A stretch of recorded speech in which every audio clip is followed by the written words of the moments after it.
अब आगे पश्चिम बंगाल में चुनाव है 2027 में।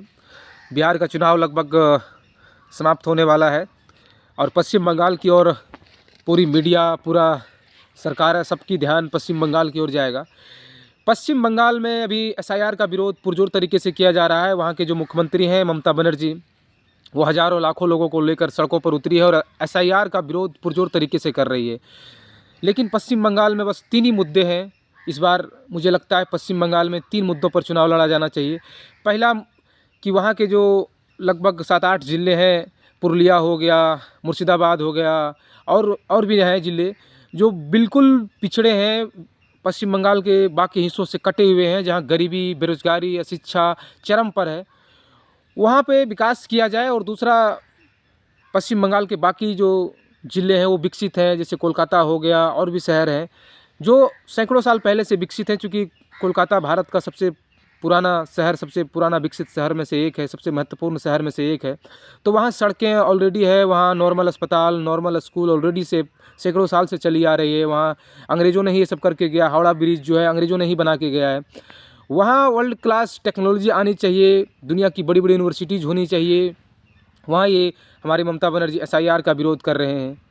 क्या कोलकाता जैसे शहर जो सैकड़ों साल पहले जहाँ सब कुछ था, जहाँ सैकड़ों साल पहले हावड़ा जैसा ब्रिज पुल था, उस शहर में क्या वर्ल्ड क्लास टेक्नोलॉजी नहीं होना चाहिए? क्या वहाँ दुनिया की, भारत के ही छोड़ो, दुनिया के सबसे बड़े बड़े यूनिवर्सिटीज़ में से 2-4 यूनिवर्सिटीज़ नहीं होना चाहिए? इन सब मुद्दों पे कौन बात करेगा? इन सब मुद्दों पे बात करने के लिए तीसरा सबसे बड़ा मुद्दा है, वो नौजवानों की राजनीति में हिस्सेदारी चाहिए। जी हाँ, नौजवान लगभग 30% नौजवान है, 1/3 नौजवान है, लेकिन हमारी राजनीति में भागीदारी है ही नहीं। एक भी विधायक आपको नहीं मिलेगा 25 से 30 साल का, कि कोई 25 साल का विधायक है जो जीत कर आ रहा है। 1-2 पूरे भारत में कहीं मिल जाए तो अलग बात है, लेकिन हमारी भागीदारी क्यों नहीं है राजनीति में? क्यों ये राजनीतिक लोग जो है नौजवानों को, नए चेहरों को मौका क्यों नहीं देती है? उसे आगे बढ़ने का अवसर क्यों नहीं देती है राजनीति में? हमारा मुद्दा है, नौजवानों का मुद्दा पे चुनाव लड़ा जाता है और हम ही उस चुनाव में ना शामिल हो, हम ही उस राजनीति में हिस्सा ना लें, तो ये तो बेईमानी है ना। ये कैसे चलेगा? इसलिए मैं इस बार बस 3 ही मुद्दों को खास करके बंगाल में मैं देखना चाहता हूँ कि बंगाल के जो 7-8 ज़िले हैं जो बहुत पिछड़े हैं, जहाँ गरीबी, बेरोज़गारी, भुखमरी चरम पर है, उसके विकास पर ध्यान दिया जाए, उसके शिक्षा व्यवस्था पे ध्यान दिया जाए।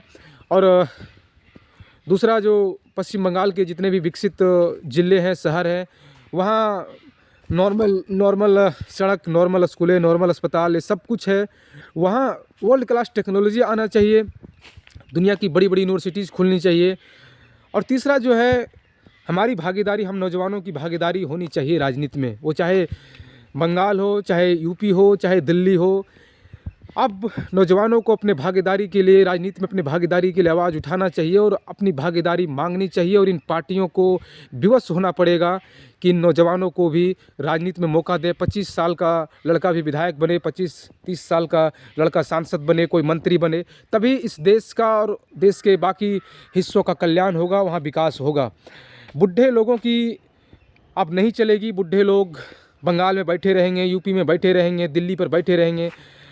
चुनाव जो लड़ा जाता है, राजनीति जो की जाती है, वो नौजवानों के मुद्दों पे की जाती है, बच्चों, स्टूडेंट, विद्यार्थियों के मुद्दों पे की जाती है। लेकिन हम नौजवान ही राजनीति में नहीं शामिल होते हैं, हमें भागीदारी हम ना मांगते हैं, ना हमें मिलती है, और फ्री में कुछ मिलेगा नहीं। मेरे भाई, मेरे नौजवान दोस्तों, हमें लड़ना पड़ेगा और हमें कहना पड़ेगा कि हम 1/3 हैं, तो 1/3 हिस्सेदारी हमें चाहिए। बिहार हो, यूपी हो, बंगाल हो, बंगाल में भी 294 विधायक चुन कर आएंगे, तो 294 का 1/3 जो भी होता हो, 94 विधायक कम से कम नौजवान विधायक होना चाहिए। 94 जो है वो नौजवान लोग सदन में पहुंचने चाहिए, विधानसभा, पश्चिम बंगाल की विधानसभा में पहुंचना चाहिए, ताकि वहां नौजवानों के मुद्दों पर बात हो, वो अपना बात रख सके। हमारी बात रखने के लिए विधानसभा में एक विधायक नहीं है नौजवान जो 25 साल का हो, और हमारे मुद्दों पे चुनाव लड़ा जाएगा, ये कैसे होगा? एसआईआर का विरोध करते रहो आप, हिंदू मुसलमान का विरोध करते रहो। जिस कोलकाता में जो सैकड़ों साल पहले, 100-200 साल पहले विकास कर गया हो, जिसको अंग्रेज़ों ने ही डेवलप कर दिया था, क्या उस कोलकाता में आज दुनिया के बड़े बड़े यूनिवर्सिटीज़ नहीं होने चाहिए थे? क्या वहाँ पर वर्ल्ड क्लास टेक्नोलॉजी नहीं आनी चाहिए थी? लेकिन वहाँ क्या आ रहा है अभी? चुनाव का मुद्दा क्या है वहाँ पे? हिंदू मुसलमान, एसआईआर का विरोध। अरे भाई ये सब नहीं चाहिए हमें, हमें दुनिया की बड़ी बड़ी यूनिवर्सिटीज़ कोलकाता में चाहिए। हमें हमें पश्चिम बंगाल में ऐसा एजुकेशन सिस्टम चाहिए, ऐसा शिक्षा व्यवस्था चाहिए जो पूरे भारत के लिए प्रेरणादायक बने, कि वहाँ गरीब से गरीब और मजदूर से मजदूर बच्चों को भी उच्च शिक्षा मिलती है, उसे आगे बढ़ने का एक समान अवसर मिलता है। ये सब व्यवस्थाएं कोलकाता में होनी चाहिए। और हमें अपने, खास करके मैं इस बार जोर दे रहा हूँ कि हमें अपने हिस्सेदारी पर बात उठानी पड़ेगी। हमें राजनीति में हिस्सा चाहिए।